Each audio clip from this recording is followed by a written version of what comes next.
Contractualization refers to the practice of hiring employees who would render their services for only a fixed span of time, usually at most 5 months only. This system has been prevalent in the Philippines, especially in companies, including large corporations, for many decades, its roots tracing back to 1974. The existence of unfair and abusive labor practices, exploitation of workers, violation of workers' basic rights, and limited to no employment benefits are enclosed in this labor program. Contractualization sheds light on the huge disparity that exists between the incongruous interests of the employees and, on the other standpoint, the employers. Employees are considered indispensable assets for a company because they serve as the workforce who perform day-to-day tasks that drive organizational growth and success. However, accelerating profit by hiring cheap labor and reducing labor costs outweigh the other priorities of the majority of the businesses, especially that the business realm continues to evolve through the course of time. Indeed, there are certain things that companies are willing to spend on, but they are not willing to spend on labor or their employees. Although the Labor Code of the Philippines does not condone labor contractualization, legal loopholes enabling its practice are still present, which are being taken advantage of by businesses. At present, with the drastic impacts brought about by the COVID-19 pandemic, contractualization, despite its illegal nature, continues to persist in the Philippines. Lack of governmental actions has left contractual workers vulnerable to treatment as disposable commodities. The vulnerability of contractual employees to the current health crisis strengthened because they have no labor unions, they are unorganized and have no collective bargaining agreement with principal business owners. According to the Civil Service Commission, as of August 2020, there are 600 contractual employees in the Philippines. The contractualization conundrum in the Philippines evades the law requiring the regularization after 6 months of service. And with this, employees continually face the endless cycle of exploitative employment and are being deprived of their pathway to permanent employment. The multitude of disadvantages associated with contractualization is subversive of the employee and public interests. Notwithstanding these disadvantages, contractualization is likewise seen as a key towards economic growth. It has been devised to create job opportunities for the people, albeit temporarily, and help companies attain an efficient and effective workplace through staffing flexibility, which then led to broader prospects for employees and employers.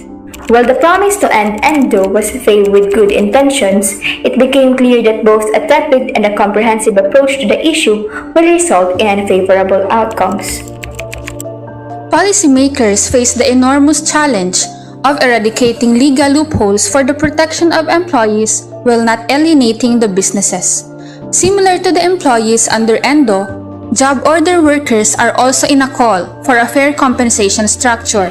The work arrangement of job order workers explicitly denies employer-employee relationship. Despite the common ground of contractual and job order workers, the former is said to be more privileged as they receive employment benefits, whilst finite and often delayed, whereas the latter is outside the parameters of law as they are inexistent in legal documents and civil service law. Ideally, employees, whether contractual or under a permanent contract, should be entitled to proper compensation, benefit, and just treatment. Yet, reality tells us otherwise. The labor provision was supposed to safeguard the interests of both workers and employers. However, industries manage to find legal escapes. Thus, in today's economy, the business sector is thriving while workers bear the risks in their job security and exploitation. In pursuit of a humanistic society where the welfare of the people is prioritized, one wherein everyone is thriving, it is truly necessary to protect contractual and job order workers. The paradox of protecting the employees from exploitation and at the same time keeping the economy running through the longevity of businesses evidently requires a cure, one which is difficult to undertake and be formulated even by the law. But who or what will then be the leading light in putting an end to these labor problems? Is there a need to revise the labor laws to stop capitalists from exploiting workers? What is the basis in distinguishing whether contractualization and job order are permissible or impermissible?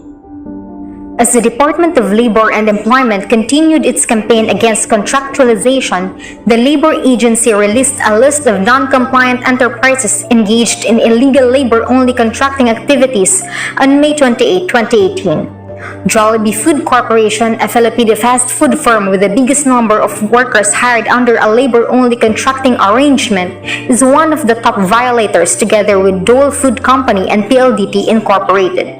The said agency discovered that Jollibee Food Corp breached its workers' security of tenure constituted in Department Order 174 by engaging in labor-only contracting when the contractor's employees are performing activities which are vital and directly related to the main business of the principal. Jollibee Food Corporation is one of the Philippines' most well-known and successful fast food chain, as the ubiquitous bee mascot logo has been implanted in the Filipino people's mind. It is now regarded as an icon of Filipino success. However, despite the fact that this company brings in billions of money for the country, it has run into a number of societal and ethical concerns. These include labor issues such as labor-only contracting, which has resulted in boycott threats, as well as unethical corporate practices such as unauthorized exactions in employees' management, mass termination of employment, failure to regularize workers after the contract period has elapsed, and alleged violation of the labor code. Workforce of Jollibee Food Corporation complained that the company has no regard for their job security. Their duties and responsibilities are critical to the company's operations, but they are outsourced to service contractors. Employees further complained that the JFC has burdened them with a slew of salary deductions for illegally obtained payments such as kaagapay, Christmas party paluwagan, employee savings fund, and tulong pangkabuhayan. To address this issue, National Capital Region Director Henry Buena issued an official statement instructing the agency to regularize over 7,000 personnel deployed by its two contractors. JFC was also ordered by the Labor Administration to reimburse 15,432,305 pesos in fraudulent collections from company-sponsored self-help programs that impacted 426 employees. According to the DOLE compliance order, listed workers must be paid in the same schedule as regular employees and receive the same benefits. Additionally, the stated personnel must not be terminated until the outcome of the appeal in accordance with paragraph 2, section 2 of DO number 183. Many people criticize Jollibee for the long-standing issue of wrongful contractualization, which involves workers being recruited for only 5 months and receiving no job stability, monetary or non-monetary perks, or social safety. Despite the regularization decision and public pressure, Jollibee Food Corp stayed steadfast and appealed the decision, claiming that they are committed to following the legislation and Department Order 174, which allows contracting arrangements with authorized service providers. The corporation also guarantees that they solely engage with reputable service providers who have been legally accredited and registered with the Department of Labor. As an organization, Jollibee set itself apart from other employers as a world-class Filipino brand that upholds excellence in everything it does while maintaining a strong family culture. The corporation's brand name was originally established to represent bees, busy and cheerfully working together to produce the best honey. However, do these busy bees workers genuinely belong, or are they simply there to be exploited for the Queen's Colony's benefit? The assessment of DOLE unveiled the business practices of JFC that clearly violate what was constituted in Department Order 174. Viewing the situation through the lens of moral positivism, JFC's business conduct is morally impermissible considering its non-conformity with the special order of the state. Apart from carrying out activities that are in contravention with the guidelines governing labor-only contracting, they also engage with service contractors that are non-compliant with the law. JFC and its affiliates, including the agencies where they outsource service providers, exhaust labor services from employees without regard to the security of tenure, providing that they are only after their company's interest and places little importance to employees' welfare. This underpins Thomas Hobbes' ethical philosophy, stating that government is created to protect people from their selfishness and evil. Without these enacted laws, administrative directives, and other policies governing business practices, companies will act on their evil impulse and create wealth at the expense of workers. Moral positivism of Hobbes asserts that the basis of moral laws are the laws of the state. Hence, JFC's act of evading accountability to employees and defiance of the special order are deemed evil, for these are forbidden by the state. Furthermore, although labor contractualization is still prevalent in the Philippines after being the subject of many debates under various administrations, it remains the company's ethical responsibility to uphold integrity, fairness, justice, and compassion. Employees must be treated equally irrespective of them being regular or contractual workers. They are tagged as one of the most important assets of business, thus must receive equitable remuneration and other employment benefits. Temporary employment should not serve as an escape for companies from providing labor protection and rights and a safe working condition. JFC focused on reasons rather than corporate ethics and used the legal loopholes of contractualization as a means of exploiting its employees. The virtue ethics developed by Aristotle, Plato, and Socrates was not manifested in JFC's decision-making process. Their primary objective is to grow the business while compromising the morality of their employment policies. The success of any business is directly influenced by its employees. Thus, companies should ethically and morally also give back to the employees. The fact that JFC is widely renowned as the largest and leading fast food chain in the Philippines, yet has the greatest number of contractual employees, is disheartening. JFC's claims are legally right, but when virtue ethics is applied, they are deemed to be morally wrong, as this principle provides that when faced with an ethical dilemma, one must reflect the appropriate moral virtue rather than hold the duties. Additionally, Aristotle likewise stressed that a person, in this case an entity, has a responsibility not only to himself but also to his surroundings, which pertains to all the stakeholders contributing to the success of the business, especially the employees. Meanwhile, the continuing refusal and disregard of JFC to the order of the labor agency resulted in a picket protest of terminated workers of Jollibee Food Corporation. Many called out that Jollibee for the long-standing issue of unjust contractualization, and the enraged public shows their support in any way they can, including refusing to eat at the fast food establishment and temporarily boycotting JFC affiliates and subsidiaries, as well as through the hashtag boycott Jollibee. Netizens rallied behind the nation's leading fast food franchise as the company turned a blind eye on accountability for the employees who suffer low wages and labor exploitation. However, in spite of campaigns against ENDO, contract workers remain largely unopposed, which unfortunately favors JFC.